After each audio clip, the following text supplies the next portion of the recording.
que cette exposition permet dans cette ère post-pandémique, c'est, je pense, plus une confirmation que malgré le Covid, malgré ce climat changeant et perturbant de l'inflation, des différents événements géopolitiques qui se sont passés les derniers mois, elle permet aussi quand même de donner un petit espoir dans le sens où le monde en dehors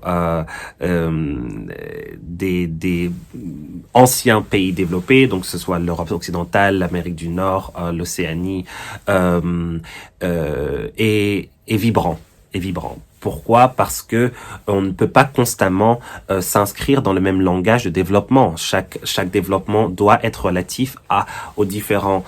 critères et caractéristiques latents de pays. Et du coup, cette exposition, elle permet vraiment de développer,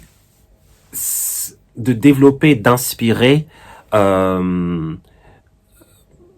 nouvelles veines économiques, sociétaux et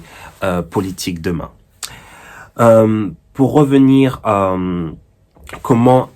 cette exposition est capable de renforcer ou en tout cas de relier les échanges binationaux, je pense qu'il faut regarder surtout au privé. Le secteur du privé est la seule température à prendre. Pourquoi? Parce que cela montre qu'il y a un réel développement organique du climat économique. Et cela permettrait du coup à beaucoup si je parle donc de la France, à beaucoup d'Européens de pouvoir rentrer en Chine, sur le marché chinois, par rapport à leurs propres critères et sans passer directement par des grandes firmes ou des grandes multinationales, et pouvoir en fait de faire du B2C, business to customer, ou C2C, customer to customer, avec beaucoup plus de liberté et avec beaucoup plus de choix, de sélectivité par rapport aux logistiques, par rapport à la manière et par rapport à la méthodologie. Ensuite,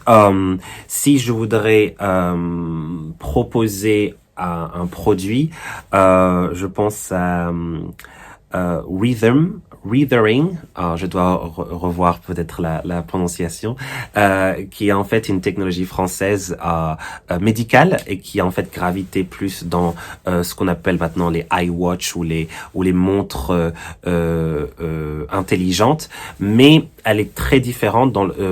des Apple Watch ou des Huawei Watch, dans le sens où elle garde vraiment le caractère d'une montre chromatique, tout en alliant cette couche en fait médicale qui est beaucoup plus précise qu'une montre, en tout cas que les grandes montres comme Apple ou Huawei, par rapport à la santé et par rapport